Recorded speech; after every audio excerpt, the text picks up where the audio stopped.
Professor Kellenar's tentacles adjusted his holographic display with the kind of precise elegance that only came from centuries of academic superiority. The lecture hall at the Galactic Defense Academy buzzed with the soft hum of translation devices, climate regulators, and barely contained intellectual smugness. "Welcome, cadets, to Primitive Species Warfare Studies," Kellenar announced, his voice carrying that particular tone reserved for discussing something distasteful yet educational. "Today we examine the barbaric military practices of Sol 3's dominant species, humans." The class of 23 beings from across the galaxy settled into their ergonomic learning pods. Zephon, a massive four-armed Thrakari, cracked his knuckles in sequence while reviewing his notes. The sound echoed like gunshots in the pristine chamber. "Professor," Quill interrupted, her telepathic tendrils twitching with curiosity, "surely you don't mean to suggest these humans pose any actual threat to civilized warfare doctrine?" A ripple of amused clicking, chirping, and harmonious laughter filled the room. Nyx, whose translucent Voltani form sparkled with internal light, practically glowed brighter with mirth. "Oh, my dear Quill," Kellenar's tentacles waved dismissively, "absolutely not. These creatures represent everything our galactic civilization has evolved beyond. Violence without honor, tactics without dignity, warfare without any semblance of proper military etiquette." He gestured toward the main display, where archived footage began playing. The images showed human soldiers in crude, camouflaged uniforms, carrying what appeared to be metal tubes that expelled small projectiles through chemical explosions. "Observe their primitive projectile weapons," Kellenar continued, zooming in on an assault rifle. "While we've mastered plasma harmonics and quantum disruption fields, these beings still rely on accelerated metal fragments. It's almost quaint, really." Zephon raised two of his four hands. "Professor, how do they even aim those things?" "There's no neural interface, no predictive targeting algorithms. Do they just point and hope?" "Precisely, Cadet Zephon. They use optical sight alignment and, I kid you not, manual trajectory calculation. Some even rely on instinct." The last word dripped with academic disdain. The class erupted in scandalized gasps and incredulous whistles.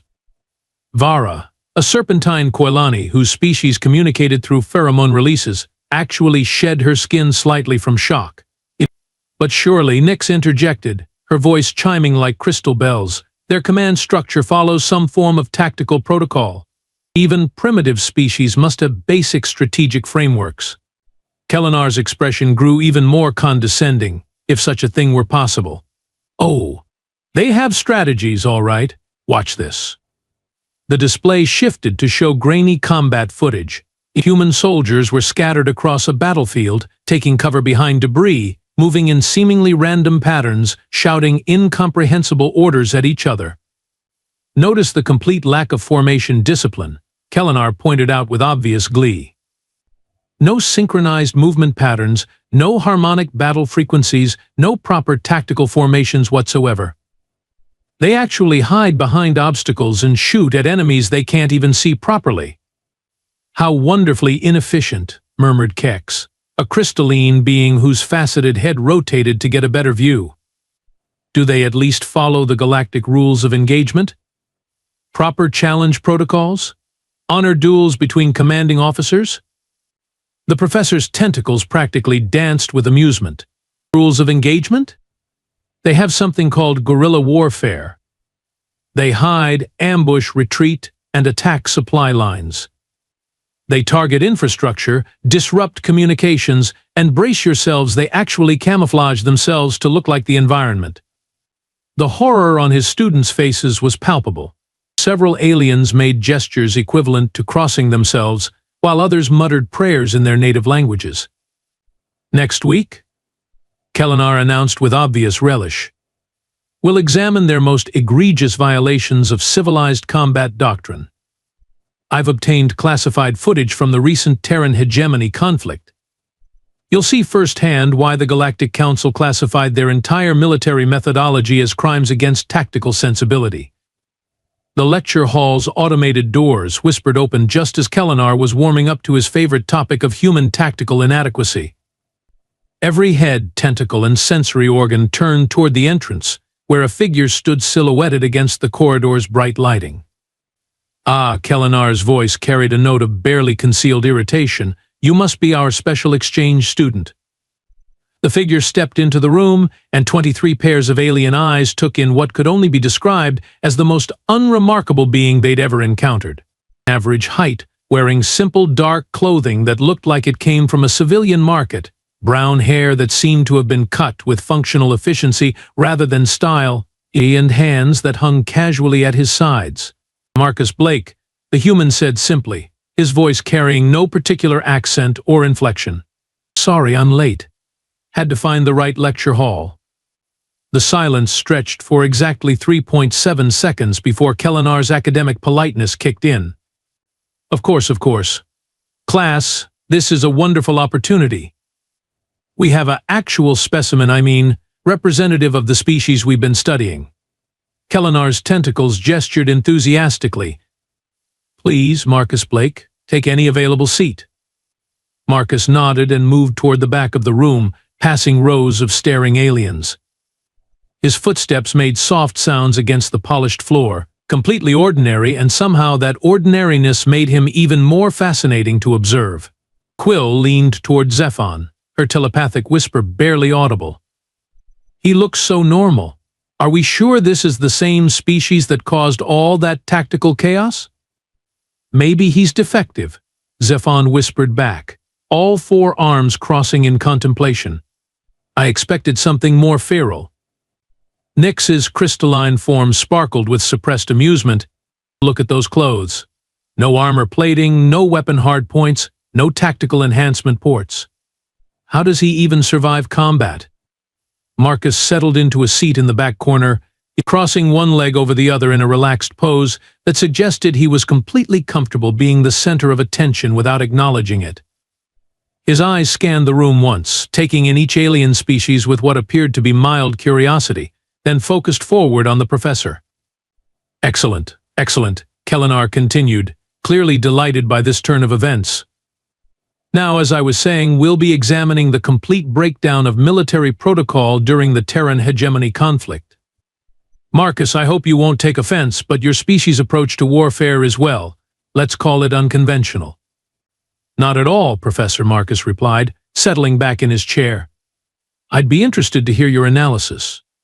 Vara, the Koilani, released a pheromone burst that translated roughly to amused condescension.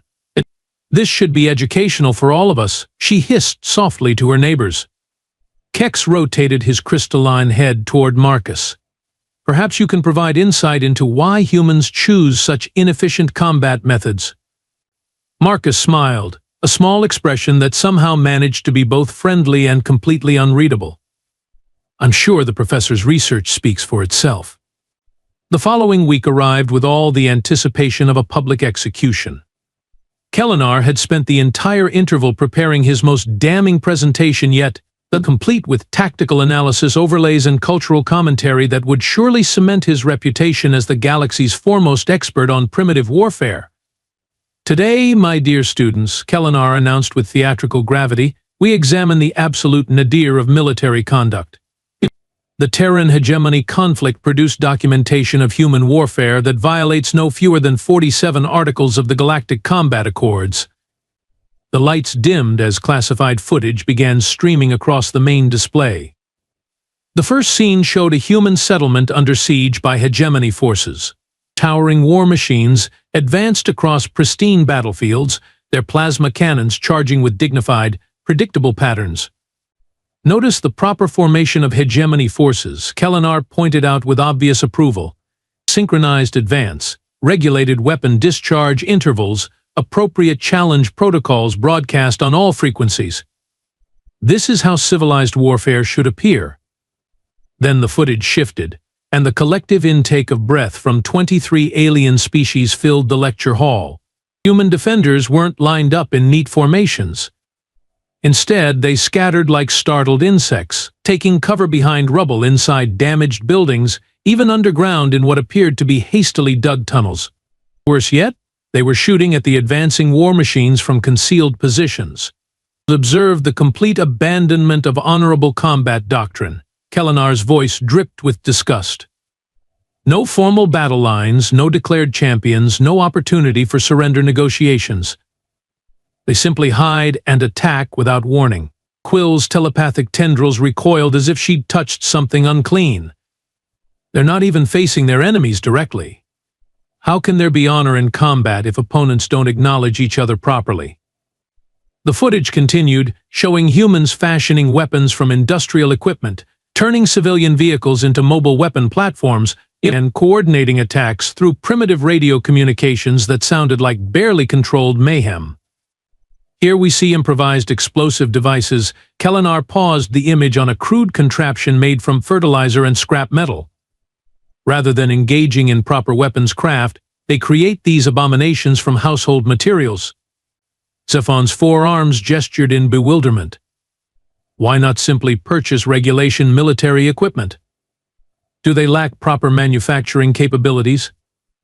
That's exactly the point, Cadet Zephon, the professor replied with obvious satisfaction. They're so technologically primitive that they must resort to these barbaric alternatives. Nyx's crystalline form flickered with what her species expressed as moral outrage. Professor, are those humans actually targeting supply convoys? Non-combatant logistics personnel? The footage showed human forces ambushing hegemony supply lines, destroying food shipments, medical supplies, and communication equipment. The attackers struck from multiple directions simultaneously, then vanished before reinforcements could arrive. Indeed, Cadet Nyx, they completely disregard the sacred distinction between military and support personnel. Supply convoy crews are protected under 17 different galactic treaties, yet humans treat them as legitimate targets. Kex rotated his faceted head in confusion. But surely this behavior is counterproductive? Disrupting supply lines only prolongs conflict. Civilized warfare seeks swift, decisive resolution through direct combat between military forces. Precisely why their methodology is classified as criminal, Kellenar replied, clearly enjoying his students' shocked reactions. Watch this next segment, Psychological Warfare. The display showed human propaganda broadcasts, complete with images of destroyed hegemony equipment and captured personnel. The humans were actually using their enemies' own communication networks to spread demoralizing messages. They broadcast images of their victories across hegemony channels, Kellenar explained with obvious revulsion. Rather than maintaining proper military secrecy, they actively worked to damage enemy morale through information warfare. Vara released a pheromone burst that roughly translated to moral contamination detected. How can combat have meaning if psychological manipulation replaces honest military prowess? The alien students frantically took notes, their various appendages working overtime to document every violation of civilized warfare they witnessed. Several beings made cultural gestures indicating gratitude for their own species' evolved military ethics.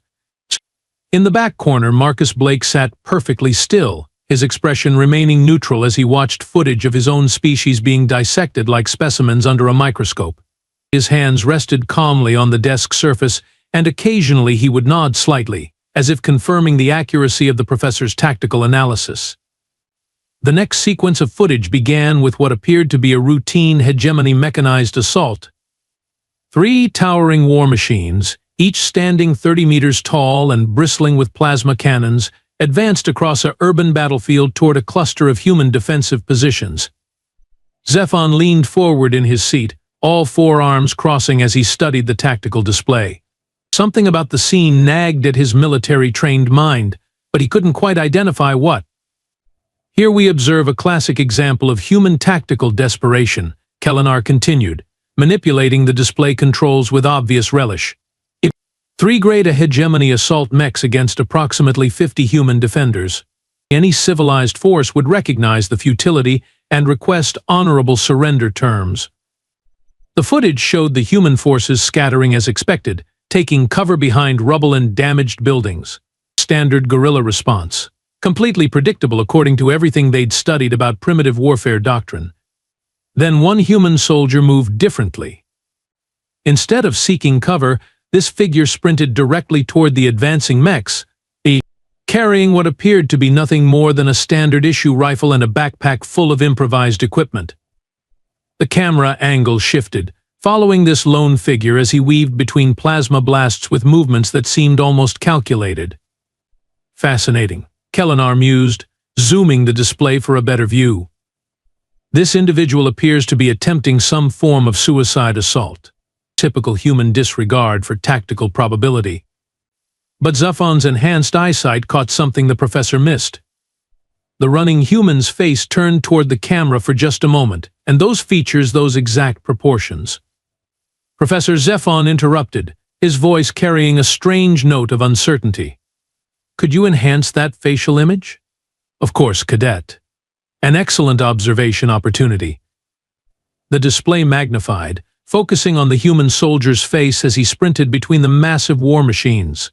Clear brown eyes, determined expression, that same unremarkable haircut, those same ordinary features that were sitting quietly in the back row of their classroom. The silence that followed lasted exactly 7 seconds. 7 seconds of 23 alien minds processing the impossible coincidence they were witnessing. Quill's telepathic tendrils went rigid with shock. Ix's crystalline form flickered rapidly between colors. Vara actually molted a complete layer of skin in surprise. That's Kex began, his rotating head swiveling between the screen and the back corner where Marcus sat. Impossible, whispered Quill. On screen, the human soldier who looked exactly like their classmate had somehow reached the first mech and was climbing up its leg assembly with impossible speed and precision. In real time, they watched him place what appeared to be crude explosive charges at specific joint locations, then leap clear just as the 30-meter war machine collapsed in a shower of sparks and twisted metal. Remarkable luck, Kellenar commented, completely oblivious to his student's shock. Primitive explosives shouldn't have been capable of penetrating Grade A armor plating. The human must have found some structural weakness through pure chance. But the footage wasn't finished. The same soldier was already moving toward the second mech, this time carrying a different improvised weapon that looked like it had been assembled from spare parts and sheer desperation. He slid beneath the machine's weapon tracking systems, attached something to its power coupling, and rolled clear just as the entire mech shut down like a switched-off light. 2 lucky strikes, the professor mused. Statistically improbable, but humans do seem to excel at random chance.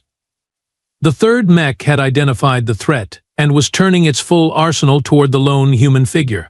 Plasma cannons charged, targeting systems locked on, probability of survival calculated at 0.0000%. The human on screen smiled. It was the same small, unreadable expression they'd seen from Marcus Blake just minutes earlier. Then he pulled out what appeared to be a handheld communication device, spoke into it briefly, and suddenly the entire battlefield erupted in coordinated chaos. Hidden human forces emerged from concealment in perfect synchronization, attacking the third mech from 17 different angles simultaneously, while their apparent leader calmly walked away from the destruction. In the back of the classroom, the real Marcus Blake's smile widened just slightly. Fascinating example of primitive pack hunting behavior, Kellenar continued, still completely missing the connection his students had made. Notice how they waited for their alpha to signal the attack. Very similar to lower mammalian species we've studied. Zephon's 4 hands were trembling slightly. Professor, what was that soldier's name? Let me check the tactical database, Kellenar replied, calling up additional information.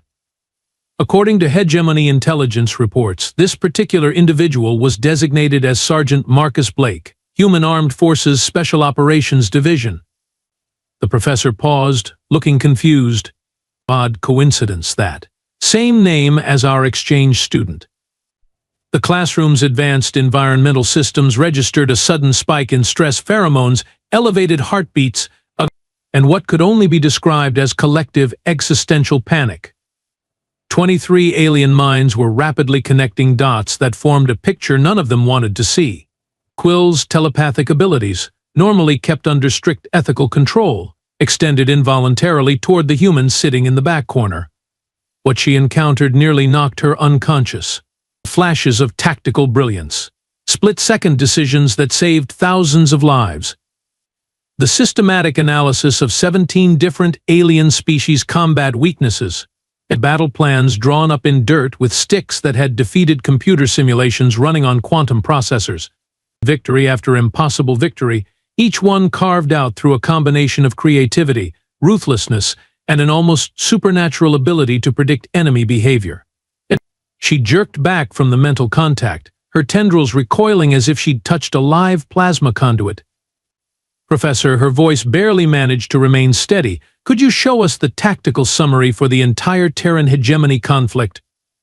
Kellenar, delighted by his students' sudden academic enthusiasm, pulled up a galactic map dotted with battle markers. Red dots indicated hegemony victories. Blue dots marked human successes. The map was overwhelmingly blue. As you can see, the professor continued with obvious satisfaction at having such engaged pupils. The humans managed several lucky victories through their primitive tactics.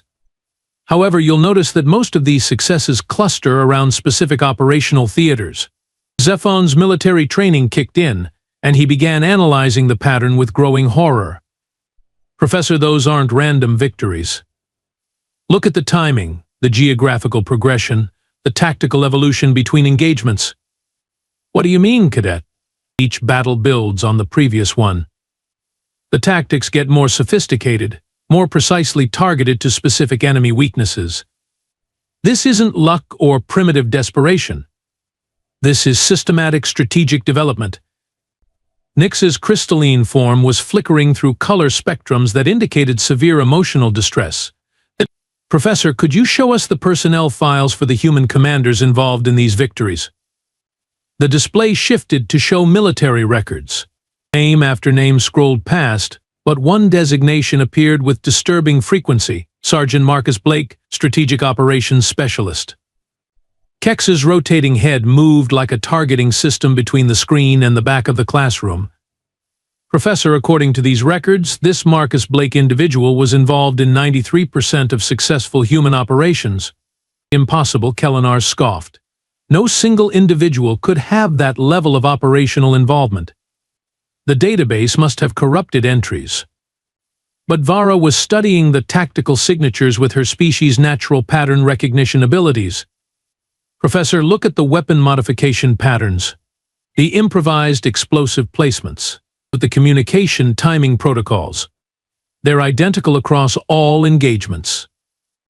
The footage continued playing, showing battle after battle where human forces, led by the same unremarkable-looking soldier, he systematically dismantled hegemony advantages through tactics that seemed to violate every principle of civilized warfare while being devastatingly effective. Here we see the Battle of Kepler Station, Kellenar announced, pulling up footage that made several students physically recoil.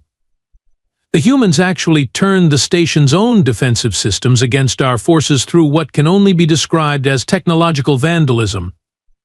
On screen, Sergeant Marcus Blake was calmly rewiring alien computer systems with nothing more than basic tools and an apparently intuitive understanding of 17 different species' technological psychology. Notice the complete disregard for proper hacking protocols, the professor continued. No authentication requests, no system respect negotiations, no data dignity acknowledgements. They simply break in and reprogram everything. The real Marcus Blake, sitting quietly in the back corner, shifted slightly in his seat. His expression remained neutral, but there was something in his posture that suggested he was paying very close attention to the technical analysis. The most disturbing aspect, Kellenar went on, warming to his theme, is the psychological manipulation involved. This Blake individual seemed to understand exactly how each species would react to specific stimuli. It's almost as if he had studied us like laboratory specimens. More footage rolled. Marcus Blake on screen was orchestrating what appeared to be chaos but revealed itself, upon closer examination, to be precision psychological warfare. Hegemony forces were being manipulated into making tactically disastrous decisions through carefully orchestrated scenarios that exploited their cultural conditioning and military doctrine. Here he's actually using our own honor codes against us. the professor pointed out with obvious disgust. He challenges a hegemony commander to single combat, then has snipers eliminate the officer during the formal combat declaration. Completely barbaric violation of engagement protocols. Quill couldn't stand it anymore. Professor, what was the final casualty count for the Terran hegemony conflict? Kelenar's tentacles stopped moving. Well, that's classified. But since we're in an academic setting, the hegemony lost approximately 60% of its military assets and was forced to withdraw from the Terran system entirely. The silence that followed was deafening. And this was accomplished, Zephon said slowly, primarily by the actions of this one human soldier? Among others, certainly, but yes, Sergeant Blake's operations were responsible for the majority of strategic defeats that led to the hegemony's withdrawal. The professor pulled up one final piece of footage, showing a human settlement celebrating victory. In the center of the celebration, Sergeant Marcus Blake was being decorated by his commanders, his face clearly visible as he accepted what appeared to be their highest military honors. This individual, Kelenar declared with obvious contempt, represents everything primitive about human warfare. Reckless, unpredictable, completely lacking in proper military courtesy. A prime example of how barbaric species approach organized conflict. From the back of the classroom came a quiet, measured voice. Actually, Professor, I think you've got the timeline wrong on that battle. Every sensory organ in the room focused on Marcus Blake as he stood up slowly, his movements carrying the same casual confidence they'd witnessed in the combat footage. The resemblance was no longer coincidental. It was undeniable. The Kepler station engagement didn't happen on Galactic Standard Day 2847. Marcus continued, walking toward the front of the classroom with unhurried steps. It was day 2849. I remember because we had to wait for the hegemony fleet to finish their formal challenge protocols before we could disable their computers. Professor Kelenar's tentacles froze mid-gesture. How could you possibly know such specific details? Marcus reached the front of the room and turned to face the class, that same unreadable smile playing across his features. Because I was there, Professor. I planned it. The silence stretched until Nix finally managed to whisper, "You're him. You're actually him." Sergeant Marcus Blake, Human Armed Forces Special Operations Division, he confirmed with a slight nod. Though I'm retired now. These days I prefer Professor Blake. Kelenar's worldview was cracking like poorly constructed armor plating. But you're so ordinary. Unremarkable. How could someone like you have defeated the most advanced military force in the galaxy? Marcus gestured toward the frozen battle footage on the display. That's exactly why it worked, Professor. You were so convinced of your superiority that you never considered we might actually understand you better than you understood yourselves. He walked over to the tactical display and manipulated the controls with easy familiarity. Every one of these so-called primitive tactics was specifically designed to exploit weaknesses in alien military psychology. The improvised weapons? We knew your forces would underestimate anything that didn't look properly manufactured. The guerrilla warfare? Your honor codes prevented you from adapting to asymmetric combat. Zephon's 4 arms hung limply at his sides. You studied us. For 3 years before the conflict even began, Marcus confirmed. We analyzed every species in the hegemony. Combat doctrine, cultural values, technological dependencies, psychological profiles. The war crimes Professor Kelenar described weren't violations of civilized warfare. They were precisely targeted psychological operations designed to make your forces defeat themselves. The professor's academic authority was evaporating like atmosphere from a breached hull. But the unpredictability, the chaos, the complete lack of proper military structure. Marcus smiled wider. Was carefully orchestrated to appear chaotic while actually following very specific strategic objectives. We let you think we were primitive because primitives aren't threatening, right up until they win. He turned back to address the stunned class, which brings me to why I'm really here. The Galactic Defense Academy has contracted me to develop a new curriculum. Advanced, unconventional tactics will be required coursework for all military cadets, starting next semester.